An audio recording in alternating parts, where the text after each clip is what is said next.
धन्यवाद भैया, और आप सभी का भी बहुत बहुत धन्यवाद।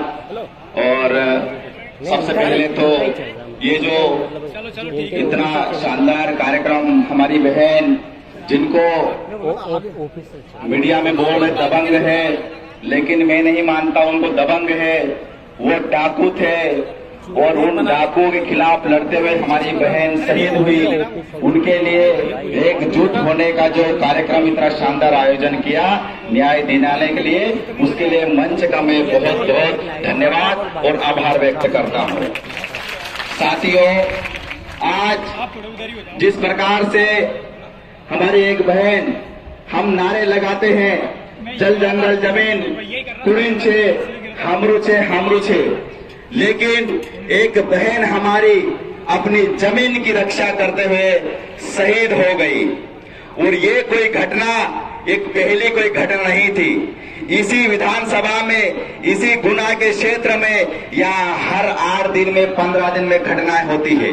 मैं यहाँ के कलेक्टर महोदय को पूछना चाहता हूँ, ऐसे कलेक्टर को कौन अपॉइंटमेंट देता है, ऐसे एसपी को कौन अपॉइंटमेंट देता है जिनके संरक्षण में ऐसे दबंग और गुंडे लोग पलते हैं। एक तरफ हमारे यहाँ बीच में यहाँ के मुख्यमंत्री श्री शिवराज सिंह चौहान नामा बोलते हैं कि मेरे भांजे और भांजों में तुम्हारे लिए बोलता हूँ। मैं उस फर्जी नामा से पूछना चाहता हूँ कि तुम्हारे भांजे और भांजी ये कहना तुम सबसे पहले तुम बंद कर दो। एनसीआरबी की रिपोर्ट कहती है ये बात, एनसीआरबी की रिपोर्ट ये बात कहती है कि 8,756 बेटियां 2020 और 21 में गायब हुई है। मैं शिवराज सिंह चौहान से पूछना चाहता हूँ, वो हमारी बेटियां कहाँ गई है? उनको धरती निकल गई है या आसमान कहाँ गया है? उसमें से 749 बेटियां नाबालिग बेटियां थी। वो किनकी बेटियां थी साथियों? आप और हमारी बेटियां थी। वो बेटियां कहाँ गई थी? एक तरफ बोलते हैं ये यहाँ का, ये बोलते हैं, ये लोग बोलते हैं कि हम हमारे यहाँ के आदिवासी कब्जा कर रहे हैं। इन यहाँ के जो सकल समाज जो बात करते हैं, बड़े बड़े समाज वाले जो बात करते हैं कि ये आदिवासी बाहर से आए, उनको बोलना चाहता हूँ, छाती ठोक के तुम्हारी बाप की जमीन है, ये आदिवासियों की जमीन है। हमारे पुरखाओं का खून इस जमीन में दफन है। जो जमीन सींचने लायक नहीं थी, उस जमीन को सींचने लायक और जुतने लायक बना है आदिवासी ने बना है।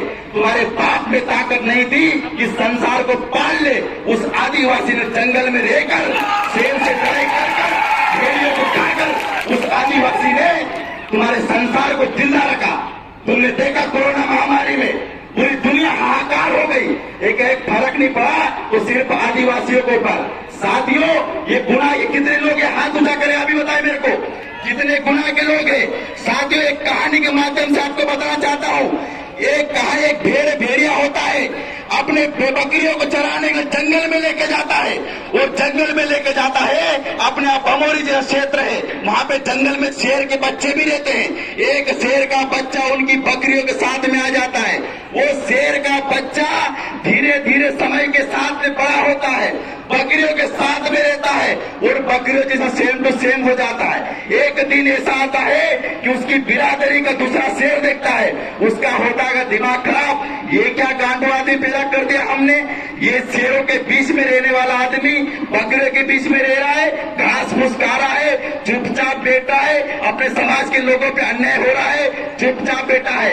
शेर ने झपट्टा मारा, उसने बकरियों को नहीं उठाया, उसने शेर के बच्चे को उठाया और बोला, गधे तो ये क्या काम कर रहा है? तू शेर है, ताड़ तू। तो बोले नहीं, मैं तो बकरी हूँ। शेर का दिमाग खराब हुआ, उसको 2 झपट्टे मारा, तब भी शेर का उसको समझ नहीं पड़ी, क्योंकि वो बकरियों के बीच पला पड़ा हुआ था।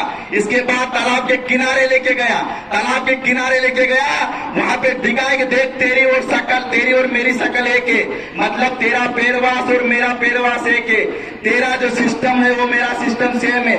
लेकिन वो मानने को तैयार नहीं। आखिर में वो जो व्यक्ति, वो जो शेर था, परेशान होकर 2 झपट्टे लगाया।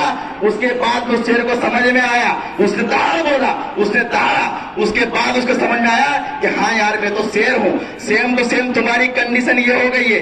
यहाँ का समाज तुमको समझता है कि ये बाहर से आए हैं। अरे तुम शेर हो, तुमको किस बात की जरूरत है? तुमने पढ़ा नहीं क्या बिरसा मुंडा को? तुमने पढ़ा नहीं क्या दंडा मामा को? तुमने पढ़ा नहीं क्या बाबा साहेब को? बाबा साहेब ने तुमको संविधान में लिख के दिया है कि अगर तुम्हारी कोई हत्या करता है तुम उसकी हत्या कर दो, सारा कोर्ट भी पैदा होता है संभालने वाले को। तुम्हारी जिंदा जला दिया गया, तुम्हारे सरपंच को एक गांव में जिंदा जला दिया, तुम क्या चकमा रहे हो वहां पे क्या? तुम्हारा गांव का वो आदमी था। ये बमोरी की जनता, गुना की जनता सुन ले, ये जितने लोग बाहर से आए, ये 250-300 किलोमीटर दूर दूर से आए, तुम शेर हो, ये बार बार जगाने की कोशिश कर रहे हम लोग, तुम जागो, ये जल जंगल जले जमीन तुम्हारे बाप दादाओं की है, जागो और करो कब्जा इस पे। बिरसा मुंडा ने कहा था कि हे मेरे आदिवासियों, तुम जाग जाओ, ये जल जंगल जमीन तुम्हारी है, तुम्हारी जमीन आदि में धूल की तरह उड़ गई है। तो साथियों, बिरसा मुंडा की बात को अपने कानों में डाल लो, दिमाग में डाल लो और लिख के ले जाओ कि जितनी जमीनें तुमको दिख रही है, ये जमीनें तुम्हारे बाप दादाओं की है, इनकी नहीं है।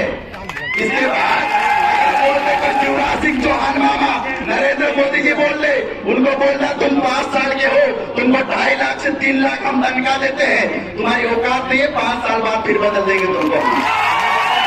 इस देश का पहला मानव, अभी हमें द्रौपदी मुर्मू जी बनी, ये लोग बोल रहे कि आज इस देश का पहला आदिवासी पुरुष कौन सा होता है? राष्ट्रपति होता है। उनका आदिवासी को पूछ लो, उसके नाम में आदिवासी लिखा है। इस देश का पहला मानव है तो आदिवासी है, तुम्हारे बाप की हिम्मत नहीं है किसी को।